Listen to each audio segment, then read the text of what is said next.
Good morning to all student. Vijaya classes में आपका हार्दिक स्वागत है। आज हम साइकेट्रिक के जो मैन क्रेश क्रोस है उसका दूसरा पार्ट मैं सिखाने जा रहा हूँ। तो अभी तक आपने मेरे चैनल को सब्सक्राइब नहीं किया तो सब्सक्राइब जरूर कर दीजिएगा और मेरी वीडियो को अगर अच्छी लगे तो प्लीज लाइक भी जरूर कर दीजिएगा। तो चलिए शुरू करते हैं बिना टाइम वेस्ट किए हुए आज का शानदार लेक्चर। तो शुरुआत करते हैं ईसीटी के बारे में। तो पहले समझ लेते हैं कि ईसीटी कैसे आई, क्यों आई और उसका क्या ट्रीटमेंट रहता है, कैसे करते हैं, वो सारे क्वेश्चन में आज डिस्कशन करूंगा। और अगर फिर भी आपको कुछ डाउट है तो प्लीज मुझे कमेंट बॉक्स में जरूर बताइएगा स्टूडेंट। चलिए शुरू करते हैं। चलिए पहले सीख लेते हैं कि ईसीटी की जो डिस्कवरी है पहले किसने स्टार्ट की। तो सोच देख लीजिए 1927 में बच्चों, कौन सी साल दिखा रहा हूं मैं, 1927 में साकिल, किसने, साकिल, ये जो आपके स्क्रीन पर दिख रहा है वो इंसुलिन शॉक ट्रीटमेंट दी। क्या दी? शुरुआत में क्या था कि पहले के पुराने जमाने में 1927 के जमाने में था, तब तो ऐसा कुछ ईसीटी डायरेक्ट नहीं आया था बच्चों। तो पहले क्या आया था, इंसुलिन शॉक ट्रीटमेंट। वो किसने दिया तो याद रखना साकिल ने। किसने दिया? साकिल ने। चलिए नेक्स्ट, उसमें क्या करते हैं, तो इसमें क्या करते हैं, injection of the large dose of the insulin. याद रखना ये क्वेश्चन पूछा जाता है कि शुरुआत में जो हम करंट देते हैं, लेकिन वो कैसे देते हैं, तो इंजेक्शन दे देते हैं। किसका इंजेक्शन दे देते हैं? इंसुलिन का बच्चों। किसका दे देते हैं? इंसुलिन। तो याद रखना, मैं हाईलाइट भी कर देता हूँ ताकि आपको पता चले कि कौन सा है। तो याद रखिए बच्चों, कौन सा आएगा? It is the large dose of injection. किसका? इंसुलिन का। चलिए नेक्स्ट, अब चलिए ध्यान से समझिए बच्चों, साकिल ने क्या किया, लार्ज डोज इंसुलिन दे दिया। अब जैसे इंसुलिन दोगे तो क्या हो जाएगा बॉडी में, पेशेंट हाइपोग्लाइसेमिया में चला जाएगा। यस और नो? यस बच्चों। नेक्स्ट, अगर हाइपोग्लाइसेमिया पेशेंट गया तो पेशेंट अनकॉन्शियस भी हो जाएगा, क्योंकि ग्लूकोज है ही नहीं बॉडी में, तो क्या हो जाएगा, अनकॉन्शियस हो जाएगा। अब इस अनकॉन्शियस की जो सिचुएशन है उसको ट्रीट करने के लिए क्या दे देते हैं हम, आईवी ग्लूकोज हम इंजेक्ट कर देते हैं। तो ये सब क्या किसने किया? साकिल ने। क्या किया? पहले तो शुरुआत में क्या दे दिया, इंसुलिन का लार्ज डोज दे दिया, लेकिन जैसे ही वो लार्ज डोज इंसुलिन का देता था तो क्या हो जाता है, पेशेंट में हाइपोग्लाइसेमिया हो जाता था। अगर हाइपोग्लाइसेमिया होता है तो उसकी वजह से क्या हो जाता था, पेशेंट में अनकॉन्शियसनेस हो जाता है, और उसकी वजह से क्या देना उसने स्टार्ट कर दिया, आईवी ग्लूकोज इंजेक्टर। लेकिन आप भी सोचो, अगर ऐसा होता तो अच्छा रहता पेशेंट के लिए? नहीं। क्यों? क्योंकि पेशेंट अनकॉन्शियस में चला जाता है, हाइपोग्लाइसेमिया भी हो सकता है, और उसके तुरंत ही हमें क्या स्टार्ट करना चाहिए, आईवी ग्लूकोज। यानी कि किसने स्टार्ट किया? साकिल ने स्टार्ट किया, हमने नहीं, सॉरी फॉर दैट। चलिए नेक्स्ट, और आईवी ग्लूकोज हम जैसे दे देते हैं तो वो क्या हो जाता है, पेशेंट कॉन्शियस हो जाता है। नेक्स्ट वन इज द, अब ये जो स्क्रीन पे दिख रहा है वो भी ध्यान रखिए। इन 1934, पहले कौन था? साकिल। 1927 में उसने क्या दिया, इंसुलिन शॉक ट्रीटमेंट दे दिया।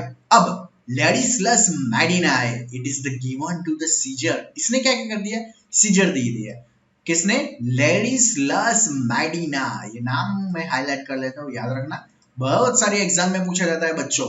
तो प्लीज मैं जो भी नोट्स दिखा रहा हूँ आपको स्लाइड में दे रहा हूँ, प्लीज आप अपनी नोट बुक में लिख दीजिए ताकि आपको ये बार बार देखने का जरूरत ना पड़े। तो याद रखना, इन 1934 में किसने, लेडिस्लस मैडिना ने क्या किया, गिवन सीजर। किसने? लेडिस्लस मैडिना ने। और कौन से दिए, तो camphor, then the Metrazol and the Cardiazol की मदद से। किसकी मदद से? Camphor, then one is the Metrazol and the last one is the Cardiazol. Next, the father of the convulsive therapy is the, कौन सा है कि, लेडिस्लस। अभी मैंने पढ़ाया था क्या था, father of the convulsive therapy कौन सा आएगा, लेडिस्लस मैडिना। तो बहुत सारे क्वेश्चन पूछे जाते हैं। शुरुआत में जो इंसुलिन का स्टार्ट किसने किया, यानी कि इंसुलिन शॉक ट्रीटमेंट किसने दिया, साकिल ने। कौन सी साल में? 1927 में। उसने क्या किया था, डायरेक्टली क्या दे दिया, इंसुलिन। इंसुलिन जब भी देखो तो पेशेंट क्या किस में चला जाता है, हाइपोग्लाइसेमिया। हाइपोग्लाइसेमिया में गया पेशेंट तो उसको कॉन्शियस में लाने के लिए क्या देना पड़ता है, ग्लूकोज देना पड़ता है, यानी कि ग्लूकोज हमने इंजेक्ट कर दिया, उसके वजह से डायरेक्टली पेशेंट कॉन्शियस हुआ। नेक्स्ट वन इज द 1934 में क्या किया, लेडिस्लस मैडिना ने सीजर दे दिया, और first camphor, then the Metrazol and the last one is the Cardiazol. The father of the convulsive therapy is the Ladislas Meduna. चलिए नेक्स्ट, डेफिनेशन। अब आ जाते हैं हमारे मेन मुद्दे पर, यानी कि ईसीटी। ये जो पास्ट के मैंने बता दिया है, तो याद रखना बच्चों, उसमें से क्वेश्चन आ सकते हैं। Next, it is the painless. पहले तो ये देख लीजिए, ये पेनलेस है, मैं हाईलाइट बाद में कर दूंगा। It is the painless form of the electric therapy. कौन सी थेरापी है? It is the painless form of the, कौन सी थेरापी है बच्चों? Electric therapy. उसमें क्या देते हैं? इन विच द इलेक्ट्रिक करंट, क्या दे देते हैं हम? इलेक्ट्रिक करंट दे देते हैं, has the flow through a fraction of the second, यानी कि कुछ ही सेकंड में, ऐसा नहीं कि कंटिन्यू 1-2 घंटे, आधा घंटा, लेकिन क्या करें, बोलते हैं इसमें electric current has flow through a fraction of the second, कुछ ही सेकंड में दे देते। कितने सेकंड में बाद में बताता हूं। By the produce the two stage of seizure. अब जैसे ही बच्चों में ध्यान से समझना, इलेक्ट्रिक करंट दिया, करंट का फ्लो रखा, थ्रो ए, कितना फ्लो रखा? फ्रिक्शन ऑफ द सेकंड, कुछ ही सेकंड में हम क्या दे देंगे? क्या देंगे बच्चों? याद रहेगा क्या? Electric current. और उसकी वजह से क्या होगा? Two stage of the seizure produce होगा, और वो सीजर का नाम क्या रहेगा? Tonic and the clonic by the place electrode. और इलेक्ट्रोड कहां पर रखेंगे? बाय टेम्पोरल रीजन में। देखिए मैंने ये जो डेफिनेशन है ना, उसमें से कितने क्वेश्चन आ गए। मैं फिर से बोल रहा हूँ, इसी के बारे में चल रहा है ये टॉपिक। और चलिए अब वन बाय वन मैं हाईलाइट भी कर लेता हूँ, इसीलिए आपको याद रहे। चलिए, इट इज द, पहली क्या आएगी? It is the painless. Okay, अब क्या आएगा? It is the electric therapy. Electric shock देंगे ना बच्चों, yes. With the electric current हम क्या करेंगे? पास करेंगे, और कितने टाइम में? यानी कि flow through a fraction of the second, यानी कि कुछ ही सेकंड में हम देंगे। और बाय द प्रोड्यूस द, कितने टाइप्स के सीजर? Two stage seizure. कौन से? Tonic and the clonic seizure by place. और इलेक्ट्रोड हम कहां पर रखेंगे? तो बाय टेम्पोरल रीजन में रखेंगे। कहां पर रखेंगे बच्चों? बाय टेम्पोरल रीजन में हम क्या रखेंगे? जो भी रहेगा वो क्या रहेंगे? इलेक्ट्रोड रखेंगे। चलिए बच्चों, नेक्स्ट पता चल गया, अमाउंट एंड टाइम। अब ये भी बहुत एग्जाम में पूछा जाता है, ये ध्यान से पहले से हाईलाइट कर लेता हूँ। 17 से 130 वॉट, यानी कि एवरेज कितना रहेगा? 110, 110। ये याद रखना, अपने खोपड़े में फिट कर देना। नेक्स्ट, कितना मिली एम्पियर? तो याद रखना 200 से ले से कितना आएगा? 1600 मिली एम्पियर। टाइम, ये टाइम याद रखना, मैंने बोला था फ्रिक्शन ऑफ द सेकंड, लेकिन कितना? एवरेज 0.6, एंड 0.6 से लेके कितना आएगा? 1 सेकंड आएगा। चलिए अब नेक्स्ट पढ़ते हैं, टाइप्स ऑफ ईसीटी। कितना पता चला? फिर से बोल रहा हूँ, अमाउंट एंड टाइम कितना रहेगा? 17 से 130 वॉट। एवरेज कितना रहेगा बच्चों? 110 वॉट रहेगा। नेक्स्ट वन इज द, कितना मिली एम्पियर रहेगा? 200 से लेके कितना रहेगा? 1600 रहेगा। टाइम कितना रहेगा? 0.6 से 1 सेकंड, यानी कि एवरेज कितना रहेगा? 0.6 सेकंड। अब सीजर के बारे में थोड़े से डिस्कशन कर ले, टाइप्स के बारे में थोड़े बाद में हम डिस्कशन करेंगे। सीजर, कौन कौन से सीजर आते हैं? तो ग्रैंड मेल सीजर में पहला आएगा टॉनिक फेज। कौन सा आएगा बच्चों? Tonic phase. उसमें क्या आएगा? टॉनिक फेज में मसल कॉन्ट्रैक्शन देखने को मिलेगा। क्या देखने को मिला? मसल क्या? कॉन्ट्रैक्शन देखने को मिलेगा। उसका ड्यूरेशन क्या? 10 सेकंड। और क्लोनिक फेज, यानी कि क्लोनिक फेज में क्या रहेगा? मसल की क्या देखने को मिलेगी? मूवमेंट देखने को मिलेगी, यानी कि कन्वर्जन होने की संभावना रहती है। ड्यूरेशन उसका भी कितना रहेगा? कम, यानी कि 25 से 30 सेकंड। अब सोच लीजिए, सीजर में क्या है? Grand mal seizure, tonic phase, clonic phase. पता चल गया कौन से सीजर आते हैं? मैंने बताया था, फिर से बोल रहा हूँ, it is the painless technique है। इलेक्ट्रोड्स हम कहाँ रखेंगे? बाय टेम्पोरल रीजन में रखेंगे। उसके बाद फ्रिक्शन ऑफ सेकंड, कुछ ही सेकंड में, 0.6 सेकंड में हम क्या दे देंगे? इलेक्ट्रिक थेरापी दे देंगे। उसके बाद पेशेंट को क्या? टू टाइप्स के सीजर आएंगे, टॉनिक, क्लोनिक। टॉनिक में क्या रहेगा? मसल कॉन्ट्रैक्शन रहेगा। क्लोनिक में क्या रहेगा बच्चों? मसल मूवमेंट, यानी कि कन्वर्जन रहेगा। और ड्यूरेशन दोनों का अलग अलग है। अगर टॉनिक का पूछे तो 10 सेकंड, क्लोनिक का पूछे तो कितना आएगा? 25 से लेके 30 सेकंड। चलिए next, technique of the ECT के बारे में हम डिस्कशन करते हैं। पहली आएगी डायरेक्ट ईसीटी। अब उसमें से एक क्वेश्चन बहुत आता है कि which is the main very useful for the ECT technique. कौन सी सबसे बेस्ट और यूजफुल रहती है, डायरेक्ट या इनडायरेक्ट? चलिए पहले मैं एक्सप्लेन कर देता हूँ, फिर आप ही आंसर देना कि सर कौन सा आंसर सही है। ठीक है, चलिए। पेशेंट को पहले क्या रखेंगे? NBM, nil by mouth. Patient को एनबीएम रख दिया, और उसके बाद पेशेंट को क्या देंगे? Injection atropine sulphate. ये क्वेश्चन बहुत है, एग्जाम में बहुत पूछा जाता है कि इंजेक्शन एट्रोपिन सल्फेट हम देते क्यों है? इंजेक्शन एट्रोपिन सल्फेट से क्या होगा बच्चों? To decrease the saliva secretion. जो सलाइवा है उसके सिक्रेशन क्या हो जाएगा? डिक्रीज हो जाएगा। याद रखना बच्चों, फिर से बोल रहा हूँ, डायरेक्ट ईसीटी के बारे में बात कर रहा हूँ। पेशेंट को एनबीएम रख दिया है, उसके बाद इंजेक्शन कौन सा देंगे? Atropine sulphate. एट्रोपिन सल्फेट का मेन यूज क्या रहेगा? To decrease the saliva secretion. Next one is the perform the ECT, यानी कि इलेक्ट्रिक करंट दे देंगे। If the patient is the fracture and brain hypoxia risk increase. पता चला अगर ये ईसीटी करते हैं ना, तो याद रखना बच्चों क्या रहता है? सबसे ज्यादा चांसेस फ्रैक्चर के रहते हैं और कैसे ब्रेन हाइपोक्सिक होने की कंडीशन ज्यादा देखने को मिलती है। तो पहला कौन सा आएगा? Direct ECT. पेशेंट को एनबीएम रख दिया, इंजेक्शन एट्रोपिन सल्फेट दे दिया। क्यों दिया? Decrease the saliva secretion. उसके बाद ईसीटी दे दिया। लेकिन क्या अगर इस टेक्निक से यूज करोगे तो सबसे ज्यादा चांसेस क्या हो गए? फ्रैक्चर के और ब्रेन हाइपोक्सिक के रिस्क बढ़ जाएंगे और रिट्रोग्रेड एमनेसिया, पास्ट की जो मेमोरी है वो लॉस हो जाएगी। This is the most common side effect, ये तो देखने को मिलती है। तो ये देखा तो देखिए आप इसमें देखिए कितने साइड इफेक्ट है। फ्रैक्चर भी हो सकता है, ब्रेन क्या हाइपोक्सिक, ब्रेन को ऑक्सीजन नहीं मिलेगा तो हाइपोक्सिक भी हो सकता है, रिट्रोग्रेड एमनेसिया भी हो सकता है। तो इससे बचने के लिए या फिर उसका मॉडिफाई तो करना पड़ेगा ना। दैट्स व्हाई मॉडिफाई करके उसकी टेक्निक का दूसरा नाम क्या दिया? इनडायरेक्ट, या फिर किसका आएगा? Modify ECT. पता चल रहा है ना बच्चों? प्लीज अगर पता चल रहा हो तो प्लीज मेरे वीडियो को लाइक कर दीजिएगा और मेरे चैनल को अभी तक सब्सक्राइब नहीं किया तो प्लीज मेरे चैनल को सब्सक्राइब जरूर कर दीजिएगा बच्चों। चलिए नेक्स्ट इनडायरेक्ट के बारे में सिखा लेता हूं। पहले पेशेंट को क्या रखेंगे? एनबीएम रखेंगे। नेक्स्ट उसके बाद वही करेगा, इंजेक्शन कौन सा देंगे? एट्रोपिन सल्फेट दे देंगे। कौन सा देंगे बच्चों? Atropine sulphate. क्यों देंगे? फिर से वही क्वेश्चन वही answer, decrease the saliva secretion. Saliva का सिक्रेशन डिक्रीज कर देंगे। अब देखिए एनेस्थेसिया देंगे, उसमें दिया था नहीं, उसमें तो हमने क्या कर दिया? डायरेक्टली इससे दे दिया है। एनेस्थेसिया कौन सा देंगे? सोडियम पेंथोलेन और द सोडियम थियोपेंटोन। याद रखना कौन सा आएगा? सोडियम पेनोथेर या फिर क्या आएगा? सोडियम थियोपेंटेन। अब क्यों देते हैं? तो उसका पहले एग्जांपल दे देते हैं बारबिट्यूरेट का। कौन सा देंगे हम? बारबिट्यूरेट देंगे। क्यों देंगे? और फिर से बोल रहा हूं, एनेस्थेसिया देंगे कौन सा? सोडियम पेंटोलेल और the sodium thiopentone. Next one is the to decrease the anxiety. Barbiturate जो दे रहे हैं ड्रग, उसका मेन जो फंक्शन रहेगा वो क्यों देंगे? To decrease the anxiety. यानी कि जो भी ड्रग हमने दिया है, एनेस्थेसिया भी दिया है, बारबिट्यूरेट जो मैंने एग्जांपल दिया वो क्यों देंगे? तो उसकी वजह से जो एंजाइटी है उसका लेवल क्या हो जाएगा? डिक्रीज। अब जैसा एंजाइटी होगा तो हमें वो एक तो फायदा हो गया।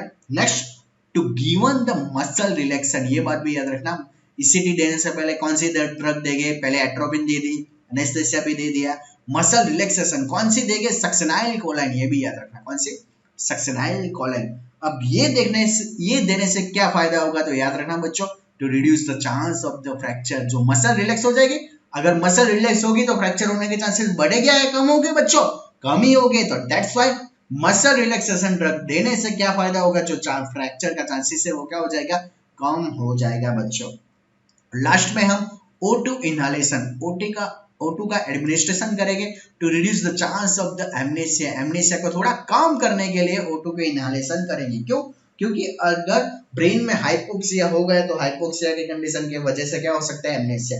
दैट्स व्हाई ये हो ही ना सके, ब्रेन हाइपोक्सिया हो ही ना जाए, इसलिए हम क्या देते हैं? पहले से O2 इनहेलेशन दे देंगे, उसकी वजह से reduce the chance of the amnesia. तो पता चला। अब आप ही बताओ, डायरेक्ट इज बेस्ट या इनडायरेक्ट? आप ही बोलो, डायरेक्ट अच्छा या इनडायरेक्ट? स्वाभाविक सी बात है, कौन सा? इनडायरेक्ट। एनबीएम रख दिया, एट्रोपिन दे दिया, एट्रोपिन से सलाइवा को हमने कम कर दिया, एनेस्थेसिया दे दिया कौन सा? सोडियम पेनोथेल और द सोडियम थियोपेंटोन दे दिया, बारबिट्यूरेट भी दे सकते हैं, decrease the anxiety level, muscle relaxation दे दिया। क्यों दे दिया? सक्सेनाइल कोलाइन दिया to reduce the chance of the fracture. चलो फ्रैक्चर को भी हमने कम कर दिया, एंजाइटी को कम कर दिया। O2 इनहालेशन से क्या फायदा होगा? Reduce the chance of the amnesia. That is the correct. आपको आई होप पता चल गया होगा, पूरा पिक्चर क्लियर हो गया। इसीलिए सबसे पहले किसने लाई पता है? कौन है? साकिल 1927 में। उसके बाद कौन आया? लेडिस मेडिना। कब दी? 1934 में। और लास्ट में एक पॉइंट में पढ़ाना भूल गया, 1938 में ईसीटी का डिस्कवर हुआ। कब हुआ? 1938 में। और किसने किया? यूगोरो सर्लेटी और द लिसुनो बिनी। अगर ये याद नहीं तो प्लीज एक बार देख लीजिएगा कौन किसने दिया। यूगोरोसैलिटी और द लिसोनो बिनी ने दिया। और उसके बाद डेफिनेशन हमने पढ़ी कि एसिडी क्या है, और उसके बाद डायरेक्ट इनडायरेक्ट कितना अमाउंट में देते हैं, एवरेज 110 देते हैं। और कौन सी टेक्निक बेटर रहेगी, इनडायरेक्ट या डायरेक्ट, इनडायरेक्ट, क्योंकि इनडायरेक्ट में हम एनेस्थेसिया देते हैं, एट्रोपिन देते हैं, मसल रिलैक्सेशन देते हैं, ऑटो इनहालेशन भी हम देते हैं। चलिए बच्चों अब नेक्स्ट, अब इंडिकेशन के बारे में पढ़ लेते हैं कि कौन कौन से इंडिकेशन में हमें ईसीटी देना चाहिए। सुसाइडियल आइडिया में, सुसाइडियल अगर किसी पेशेंट ने अटेम्प्ट किया है तो उसे भी दे सकते हैं। मेजर डिप्रेशन, डिप्रेशन में पेशेंट चला गया है तो उसे दे सकते हैं। सिजोफ्रेनिया वो तो आएगा। आपको पता है सिजोफ्रेनिया का मीनिंग क्या, उसमें किसका लेवल बढ़ जाता है बच्चों, increase the level of the dopamine. अगर डोपामाइन का लेवल कम हो जाए तो कौन सी डिजीज कंडीशन होगी, Parkinson disease. Next mania, postpartum साइकोसिस जो फीमेल में देखने को मिलता है, acute psychotic reaction. Next ATPD यानी कि एक्यूट ट्रांजिएंट साइकोटिक डिसऑर्डर में भी हम ये दे सकते हैं। पता चला सुसाइड वाले पेशेंट में, डिप्रेशन वाले पेशेंट में, मेनिया वाले पेशेंट में, सिजोफ्रेनिया वाले, पोस्टपार्टम साइकोसिस होगा, acute psychotic reaction, acute transient psychotic disorder, सब में हम क्या देंगे, ईसीटी देंगे। चलिए कॉन्ट्रा इंडिकेशन पढ़ लेते हैं कि कौन कौन सी चीज में हम ईसीटी हम नहीं दे सकते। तो which one is the Contra indication, absolute. अब पहले एब्सोल्यूट पढ़ लेते हैं, यानी कि ऐसे कंडीशन में डायरेक्टली बोल सकते थे this is the not given the ECT. चलिए पहले आएगा ब्रेन ट्यूमर, ब्रेन ट्यूमर में हम कभी नहीं दे सकते। Next one is the intracranial haemorrhage, कौन सा आएगा बच्चों, इंट्राक्रेनियल हैमरेज में नहीं देंगे। थर्ड वन इज द, ये क्या है, सॉरी ये बाय मिस्टेक हो गया। चलिए आर्टिफिशियल मेटालिक इम्प्लांट, यानी कि कभी कभी भी मेटालिक इम्प्लांट हुआ है तो उसकी वजह से भी हम क्या नहीं दे सकते, ईसीटी। अब आएंगे रिलेटिव, ये एमआई है शायद, यस ये मैं करेक्ट कर लेता हूँ, एक मिनट। ओके ये क्या आएगा बच्चों, एमआई में नहीं दे सकते। आर्टिफिशियल मेटालिक इम्प्लांट अगर किया है तब भी नहीं दे सकते। अब कौन सी आएगी, रिलेटिव। अब देखते हैं रिलेटिव में पहला कौन सा आएगा, प्रेगनेंसी। यहाँ पर मैंने प्रेगनेंसी लिखना भूल गया हूँ, सॉरी फॉर दैट। अब समझ लाना, मैं इरेजर लिख नहीं पाऊंगा अभी। रिलेटिव में कौन सा आएगा, पहला प्रेगनेंसी, और उसके बाद क्या आएगा, प्रेगनेंसी की वजह से क्या होने के चांसेस हो गए, चांसेस ऑफ द एबॉर्शन। यानी कि रिलेटिवली अगर प्रेगनेंसी, एक सिंपल सी बात बोल रहा हूँ, समझ आता हूँ, अगर प्रेगनेंसी वाली जो महिला है उसमें हम ईसीटी देंगे तो उसकी वजह से एबॉर्शन के चांसेस बढ़ जाएंगे। तो that's why is the Contra indicate pregnancy into the ECT, यानी कि ईसीटी प्रेगनेंसी वाली महिला को कभी भी ईसीटी नहीं दे सकते। फ्रैक्चर में, ग्लूकोमा में एज कितनी, 14 से कम और 60 से ज्यादा हो, 60 से ज्यादा तो हम नहीं दे सकते। सीजर की हिस्ट्री है तो भी हम नहीं दे सकते। Okay, position given during the ECT, कौन सी पोजीशन ईसीटी के दौरान देते हैं, तो याद रखना बच्चों सुपाइन पोजीशन, ये बहुत क्वेश्चन पूछा जाता है। और कौन सी पोजीशन देते हैं आफ्टर गिविंग द ईसीटी, तो साइड लाइन। ये दोनों क्वेश्चन बहुत शानदार है। अगर पोजीशन की बात करें, अगर ड्यूरिंग ईसीटी की बात करें तो कौन सी आएगी, सुपाइन। लेकिन position after giving the ECT देने के बाद कौन सी पोजीशन, तो याद रखना बच्चों साइड लाइन। ये दोनों क्वेश्चन बहुत इंपॉर्टेंट है, एग्जाम में बहुत पूछे जाते हैं। कॉम्प्लिकेशन, रिट्रोग्रेड एम्ब्लेसिया, वो साइड इफेक्ट मैंने जो पढ़ाया था, वो पास्ट की जो मेमोरी है वो लॉस हो जाएगी। फ्रैक्चर मैंने बताया था, ह्यूमरस, फीमरस और द जोका और हेडेक भी होने की संभावना हो सकती है। तो चलिए आज के लिए एक छोटा सा टॉपिक था, बहुत ज्यादा मैंने टाइम भी नहीं लिया, लेकिन ये टॉपिक में से जो क्वेश्चन है बहुत पूछे जाते हैं, तो प्लीज स्टूडेंट इसको एक या दो बार तो जरूर देखिएगा, तभी ये याद रहेगा ना। कि डायरेक्टली एक बार में अगर देख के आप रख लोगे तो उसका कुछ मीनिंग नहीं है। मैं फिर से पढ़ा लेता हूँ। 1927 में किसने दिया, साकिल ने दिया था, याद है ना आपको। उसने क्या किया, large dose of the insulin दे दिया, उसकी वजह से हाइपोग्लाइसेमिया में पेशेंट चला गया, अनकॉन्शियस हो गया, तो ग्लूकोज दे दिया फिर से कॉन्शियस में लाने के लिए। लेडिस्लेस मेडिना ने क्या दिया, सीजर दे दिया, कौन सा, कैम्फोर, देन द मेट्राजोल और कॉर्टिजोल की मदद से। Father of the compulsive therapy में कौन से आएंगे, Ladislas Meduna. Discover of the ECT 1938 में दिया था। और उसके बाद डेफिनेशन पढ़ा ली, उसके बाद एवरेज मैंने कितना निकाला, 110, यानी कि जो भी वॉट है कितना रहेगा, 110 रहेगा। सीजर कौन से आते हैं बच्चों, टॉनिक और क्लॉनिक आते हैं। डायरेक्ट इसिड इज द नॉट वो यूज, क्योंकि डायरेक्ट से ज्यादा कौन सा बेटर रहेगा, इनडायरेक्ट। इनडायरेक्ट में एनबीएम में रखेंगे, एट्रोपिन सल्फेट भी देंगे, एनेस्थीसिया भी देंगे, मसल रिलैक्सेशन भी देंगे, ओटो इनहेलेशन भी दे सकते हैं। इंडिकेशन में सारे मेनली डिसीज की जो भी नया डिप्रेशन आ जाएगा, सुसाइड आ जाएगा, मैनिया आ जाएगा, वो सारे में। और इसलिए कौन सा में क्या आएगा, contraindication absolute and the relative. ICP increase हो गया हो, ब्रेन ट्यूमर हो, intracranial haemorrhage, MI, artificial metallic implant, और प्रेगनेंसी में, यानी कि प्रेगनेंसी में अगर इसीलिए दे दिया तो एबॉर्शन के चांसेस बढ़ जाते हैं। Fracture, glaucoma and the age less than 14 and more than 16। तो आई होप। और last one is the position. Position कौन सी थी, during, and the last one is the after. तो ड्यूरिंग में कौन सी आएगी बच्चों, सुपाइन, एंड आफ्टर में साइड लाइन। तो आई होप स्टूडेंट आज का लेक्चर आपको बहुत मजा आया होगा। तो प्लीज मेरे चैनल को सब्सक्राइब जरूर कर दीजिएगा और लाइक भी जरूर कर दीजिएगा। Thank you all student.